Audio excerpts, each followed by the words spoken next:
Good evening. Good afternoon, everyone, and welcome to the panel on banking. I did try to offer my services for the first panel of the day on macro, thinking I'm an economist after all, but the services have not been accepted, and therefore here we are again. This panel is separating us from wine tasting, but I hope that you will stay with us. I'd like to give a brief introduction of the panelists in my way, because Georgi is a CEO of MAIB, the largest bank in Moldova, which is one of the EBRD investments. Gianmarco is a member of the management board of ProCredit Holding, another EBRD investment. And Harald, although you are on the Raiffeisen group, but there is a Raiffeisen Bank Aval in Ukraine, where EBRD is also a shareholder. And I worked on all of these investments, therefore all of these companies are very close to my heart. So I'd like to begin with Georgi. If you can set the scene and tell us about the banking sector in Moldova, what is the current state, what are the opportunities, what are the challenges? Yes, good afternoon again, and thanks for being with us. I think the recent news of Moldova's opportunity to become member of European Union clearly is a huge opportunity for the country, for our customers, for people, and then for the banking sector. I just want to start with this.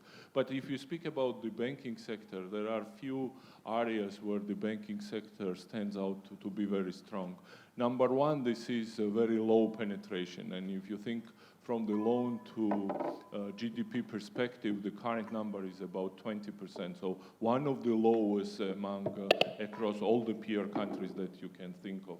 Number two, this is very healthy portfolio, both from the perspective of NPLs and NPL coverages. Then we go to liquidity and very strong liquidity with the strong diaspora of Moldova generating lots of stable, diversified funding for the banking sector. And capital, of course, the equity to assets is one of the strongest across all these countries.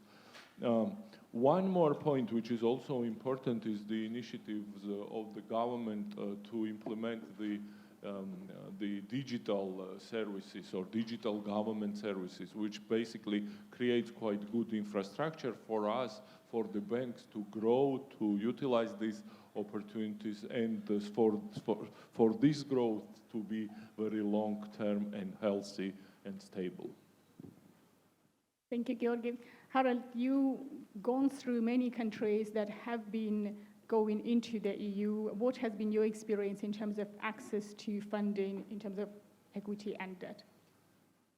First of all, thank you very much for having me. I have the privilege to be on many conferences and panels, but this one I will never forget. It's really inspiring to be part of that. Thank you very much. I think one is, of course, we all expect a reduction in equity costs and funding costs, and we also believe from all our analysis that that will be the case. But I think what is super important for the individual institution to understand is the EU accession alone is not doing that trick. Every institution needs to be prepared for increased regulation, for increased transparency, for also increased competition, and therefore for a lot of work. So a lot of work is required on individual institution level in order to really benefit from the decrease in the capital costs and funding costs that definitely will happen on average. Number-wise, if we look into comparable situations, what we see is, we were looking into one specific case where when the EU accession started, or the discussion started, we were roughly of 19% cost of capital.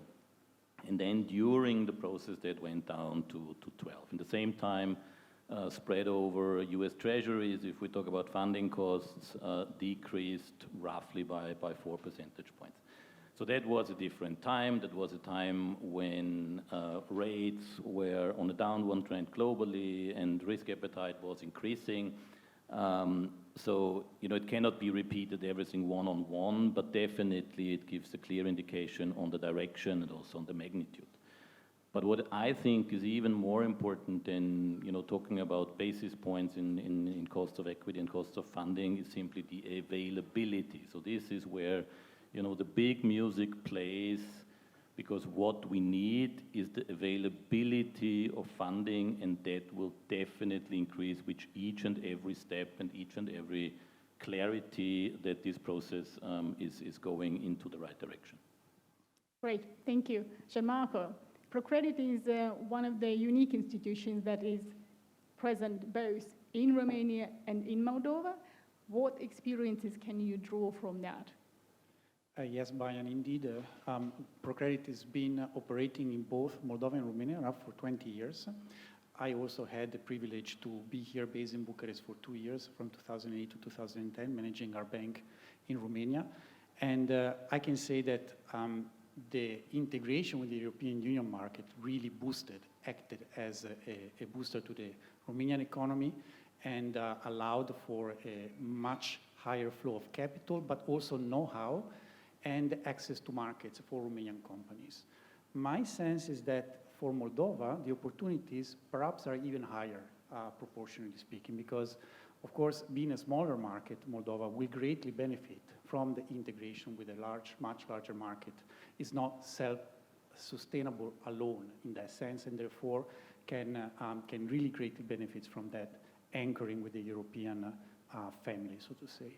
Now, the European integration, I think, also will facilitate more regional integration. We spoke a lot today about the synergy between Romania and Moldova. Indeed, sometimes being part of the same club can facilitate even neighbors to trade more and to do more together. Geography ultimately is destiny.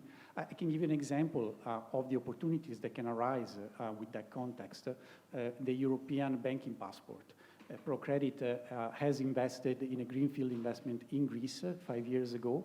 We did that using the European passport from our bank in Bulgaria.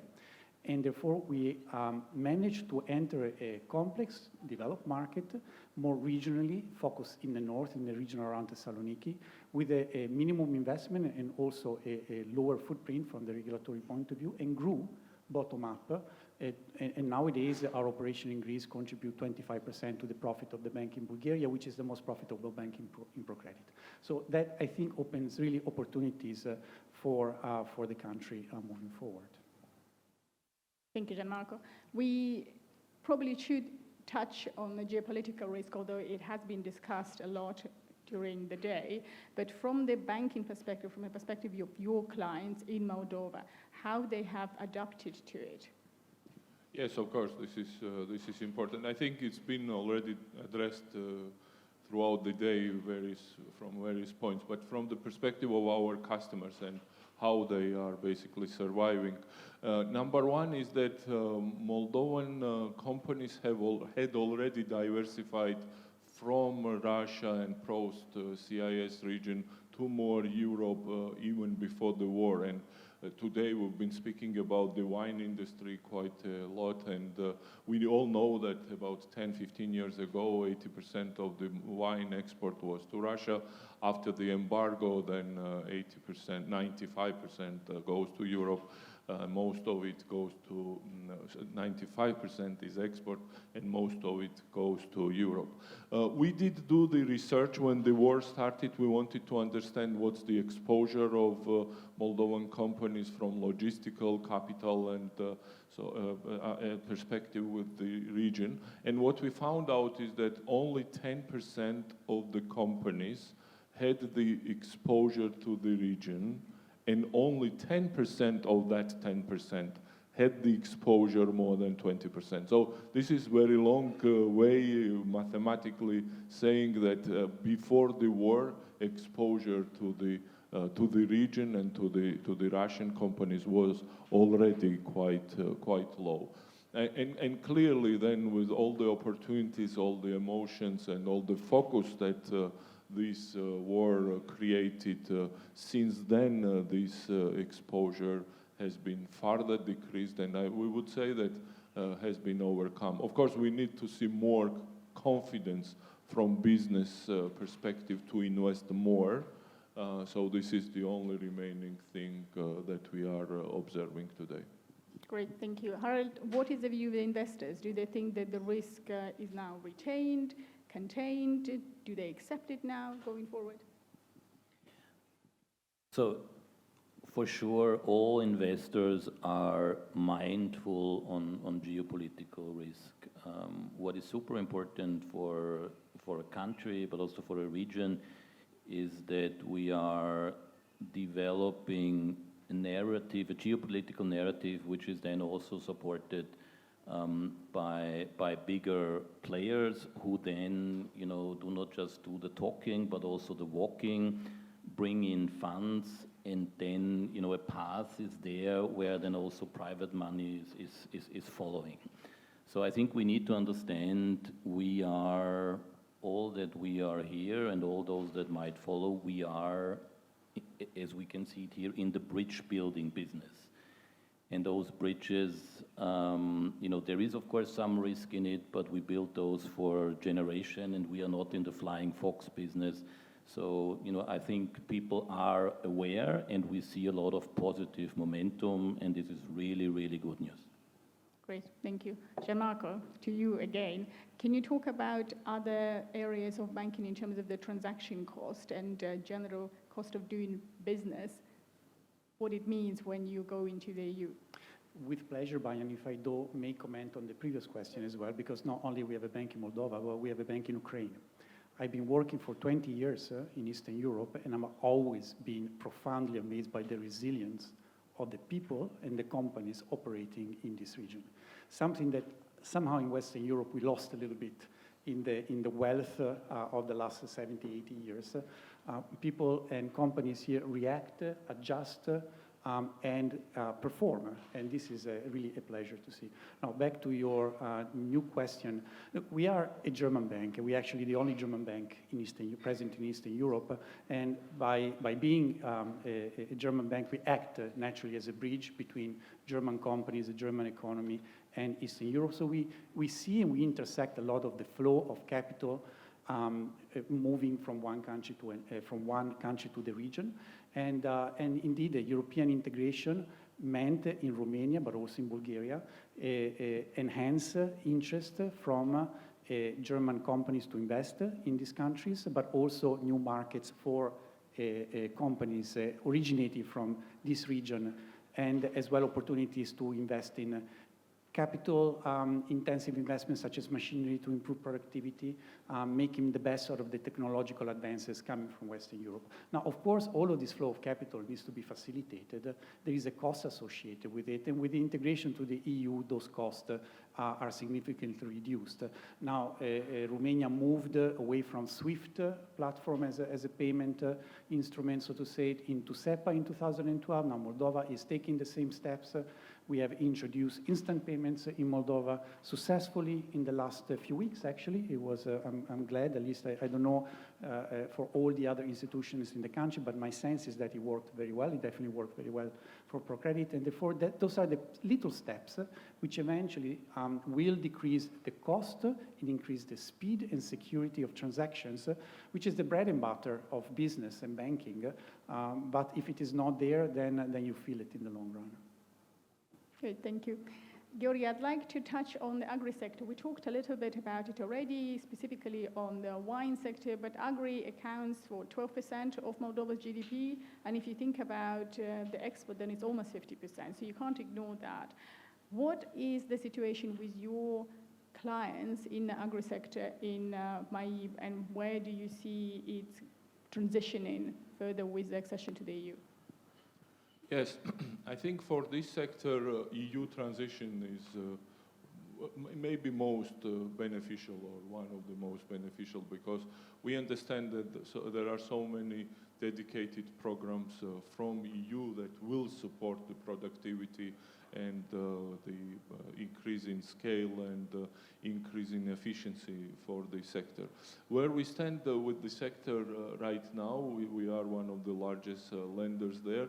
The last 2 years were not very successful in years for the agri sector, and this year it seems to be much better than the last 2 years, which will be the big upside for the economy for this year.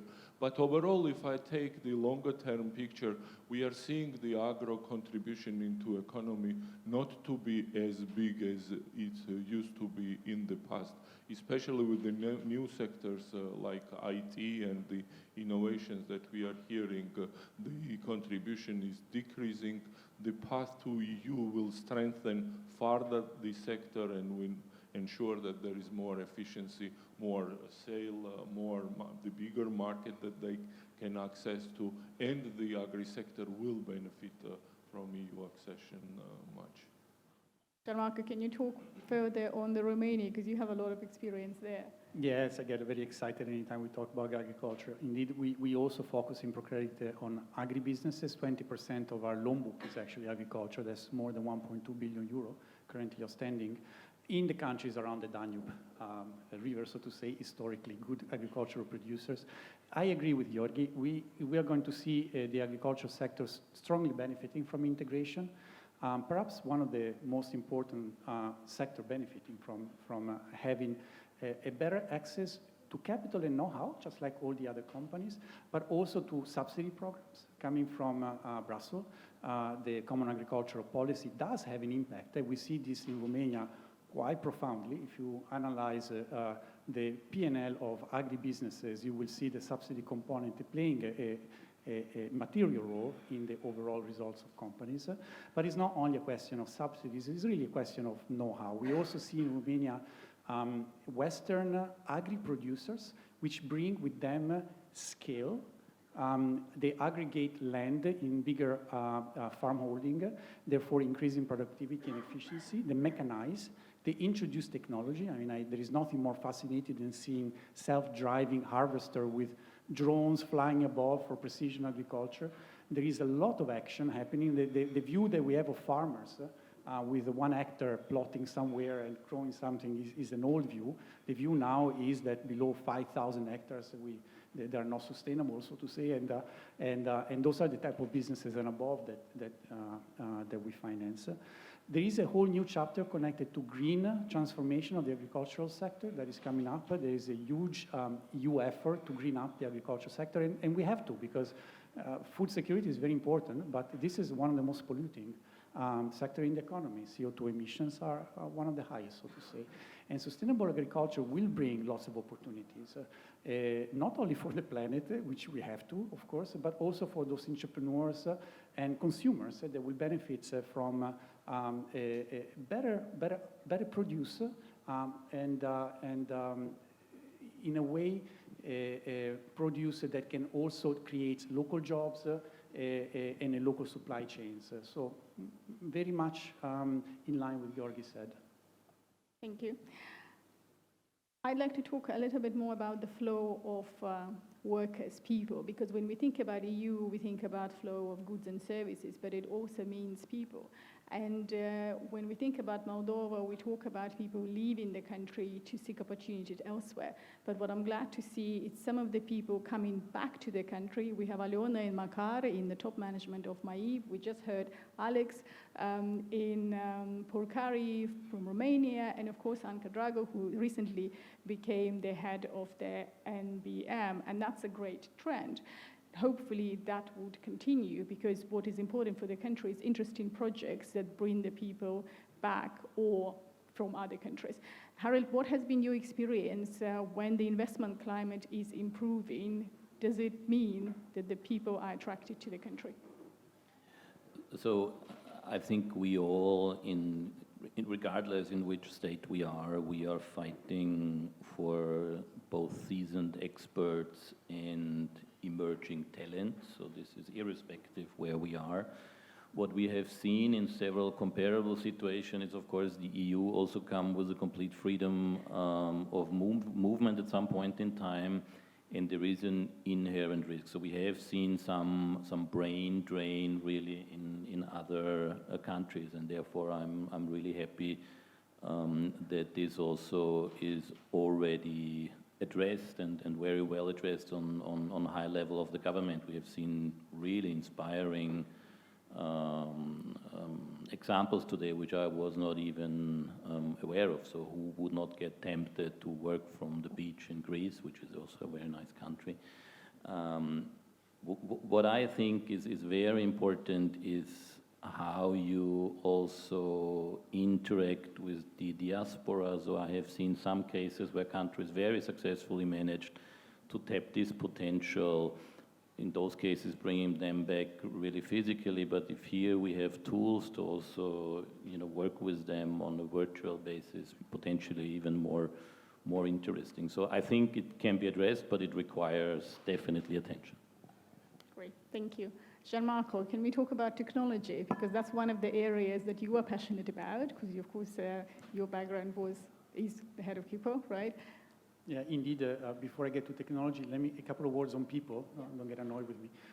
It is maybe two trends that we observe. One is that some of the people start coming back, people that have gained experience in the West, particularly in high-skilled jobs, particularly in the capital where the quality of life is higher. But we do see a repatriation of expats that bring value with them. And the second trend, interesting enough, I think Romania and Moldova and many countries in Eastern Europe need to learn to adopt a policy for immigration, because we also see people coming from farther east, taking the low-skilled jobs, which have been vacated by people then moving onward to the West. And here is a positive, I think, is a positive trend, but also labor protection, welcoming these people, integrating them in society is going to be a chapter for the future of these countries if they want to become true European citizens in the long run. Now, back to technology. Technology also has greatly improved in the last 20 years in general, but also in the region because of the know-how and the capital that is brought here by companies from Western Europe. Joining the European Union aligns regulatory environments. This facilitates the flow of technology. We saw this in ProCredit. I can give you a couple of examples of how this plays out on the ground. I think we were one of the first, maybe still the only, Western European banking group in Eastern Europe which has migrated all of its information and data into the cloud. When we started the journey in 2000, when we started our banks at Greenfield Investment, we all built our data centers locally, and they all became relatively quickly large and legacy. So we decided at some point that we needed to scale up our operation, and we decided to migrate all the data center into a private-public hybrid cloud environment. The hybrid setup is such as that the private segment is in Frankfurt data centers, and the public we use Azure.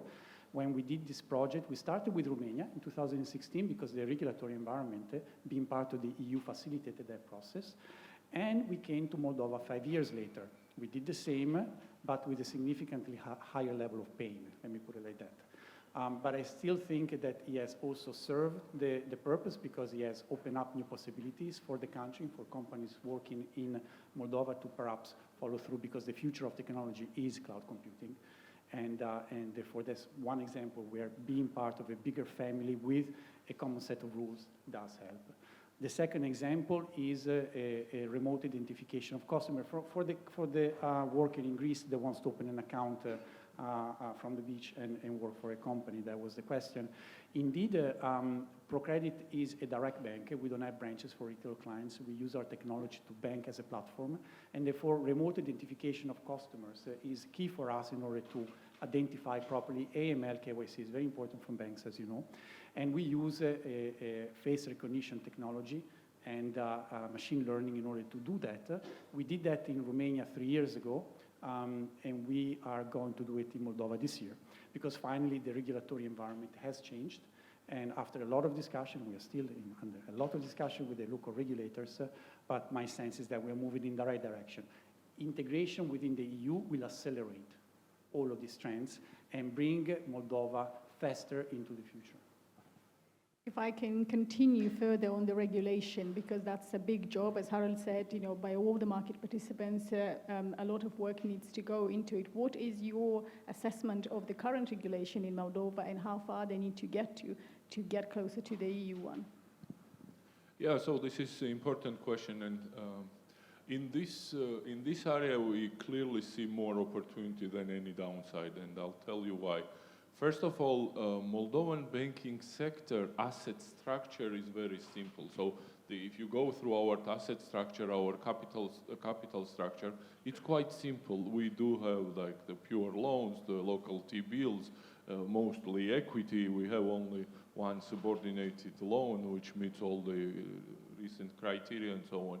Why this is important? Because it's easy to regulate, and there is nothing much that you can add in the regulation to make the life for the banks like ours more difficult. So that's the one thing about it. The second one is that the current regulation in Moldova is very strict and quite conservative. I have never seen a bank happy with the regulation. Of course, there is always this the bank's view and the regulator view. But then if you take the Moldovan fundamentals, banking sector fundamentals, and compare it to the peer countries, they are very strong. Equity to asset, the liquidity to assets, liquidity to deposits, the NPL coverage, so on.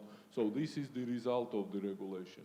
So we see that when Moldova progresses towards EU, lots of strict regulations will become consistent with EU regulation. One of the regulations that we have been discussing for many years is the one that we need to change for our IPO to become possible, which in the EU already is smoothed from the perspective of what is the threshold above which the regulators need to approve the new investor. So overall, from the perspective of the story of the regulation, we see that regulation today in Moldova is quite strict. And as we get closer to EU, we will see more relief on certain matters and the better consistency with the EU regulation, which is the upside, clear upside for us. Harald, I'd like to hear your view, because unlike Georgi and Gianmarco, you're not reporting to the Moldovan regulator or the Romanian regulator. So perhaps I'm you can be completely free. A bit Lucky bold you. in your answers. So where I very much agree with Georgi is you will not really find a banker who is happy with regulation and will praise it. I think EU regulation is a lot of work. I mentioned that already, and of course bankers comment on that frequently. But this is really not the topic here, because we are talking about mainly also, how can we first build bridges and then also make sure that many investors are using those bridges. And what investors like is transparency and comparability. And regulation is a major brick in that process. It's super important, and that's what the entire Pillar 3 in the framework is about, to provide investor with the possibility to compare opportunities in the financial sector. So I think it's really very, very important to implement frameworks that allow this comparison, and this requires standardized regulation. In the process to the new regulatory regime, we have seen different approaches. I think what is an advantage, because what really matters is, of course, the efficiency in the sector. We heard about that quite often. So there is always a risk if you migrate into a new regulatory regime that you also keep the old one, and at the end you have two. And this is, I think, where policymakers and also banks should be vigilant to say, okay, we are going into something new, which also means that at the end we have one new consistent framework and not two that needs to be entertained in parallel, because this is then a drag on the efficiency of the local sector. Thank you, Gianmarco.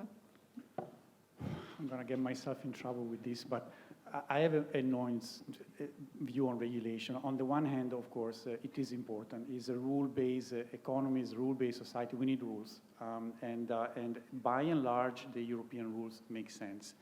There is a tendency to over-regulate. If anybody has heard of the DORA directive, the new legislation coming from Brussels on technology, the full 80 glorious pages of it, It is perhaps a step too much, if you ask me.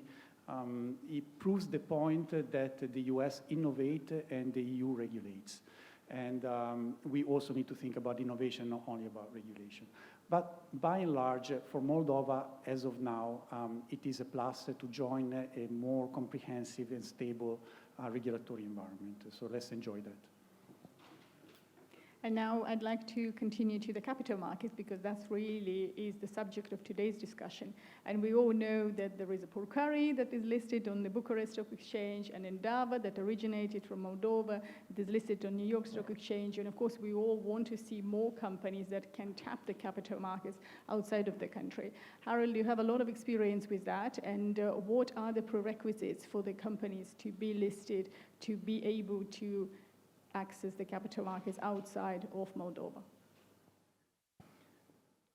I think, leaving all the technicalities aside, I think it's mainly three of them. First of all, you need to have a compelling equity story, ideally somehow linked to growth. That's a must. Second, a lot of the governance really needs to be state of the art.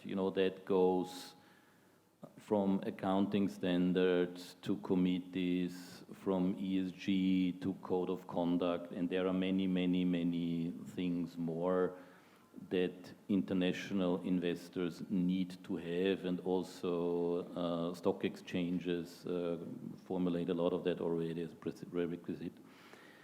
And maybe the third most important one to mention, you need to have a management board or selected representatives of the management board that also can sell that story to investors and that can stay in contact with and manage this super relevant stakeholder group. And that is a very important skill that not necessarily each and every entrepreneur has. So the entrepreneurial skill set and the ability to sell a story to equity investors, that is not the same. And that is definitely something that needs to be addressed. And maybe if you allow a fourth one, of course, Wood & Company and Raiffeisen Bank International, so you should for sure go with the right partners if you do something like that. Thank you, Georgi. Since MAIB is working with all or most of the blue chip companies in Moldova, what do you see amongst your clients? Are they ready to go and tap the market? Yes, clearly. We do see our corporate customers to be ready to explore the market with us. In fact, we've been saying this when MAIB does the IPO and when the largest bank does the IPO on an international stock exchange, it basically allows to the international investors to take equity risk of the country.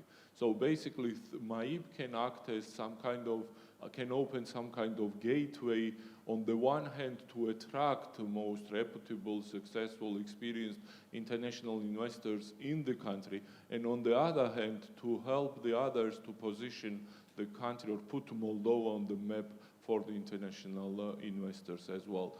And we've seen this in other markets as well. From my personal experience, I've seen it in Georgia as well. When the largest bank did the IPO, then these investors came and started to invest in the rest of the sectors and industries in the country. And we know few of our corporate customers who want to explore both IPO and debt placement on the international stock market. And final word maybe on this is that Moldova is blessed having Romania and Romanian Stock Exchange welcoming Moldovan companies to open the door and let Moldovan companies to access capital. So we lack capital in Moldova, and there is a very deep, sophisticated, large pool of capital which is telling that okay, if you meet our requirements, we would let you to access our capital and diversify your funding structure. So this is very big plus that the country has, and I hope that we will start utilizing it quite actively quite soon. And last but not least, Gianmarco, ProCredit has been listed for a few years, but not too long. And given the exposure of ProCredit to 10 countries, including obviously the big exposure to Ukraine, as you have mentioned, and you're present in Moldova, present in Georgia, what are your lessons learned? Because you had quite a journey since the start of the war, been battered by investors quite a bit, but then did recover strongly since then. Good luck, Georgi. That's the only thing I can say. Well, it is a journey. It is a journey that should not be underestimated, particularly for companies which have a mid-cap size, so to say. And there, the bottleneck really is generating enough knowledge, enough enthusiasm for larger investors, but also for retail investors to create the liquidity necessary to really boost the valuation of the stock. And that requires a lot of effort, a lot of focus, a lot of energy, a lot of resources. We just had our capital market day a few days ago. Bayan was our honor guest. And boys, that was an effort to put together. At the end, we pulled it through. But indeed, it's an investment. But I think it's worthwhile doing this investment because it forces the institution to grow up and to become a better version of itself. So, yeah, good luck. Great, thank you. On this positive note, we finish our panel and we can go ahead with the wine tasting. So on our panel, those that are not asking a question get a glass of wine. Sorry, I didn't think that we had the time, but of course the questions are welcome. Yes, thank you for the questions. And also we have some closing remarks from Adrian Tănase from the Bucharest Stock Exchange. Anyone has questions? No wine from this time. Thank you very much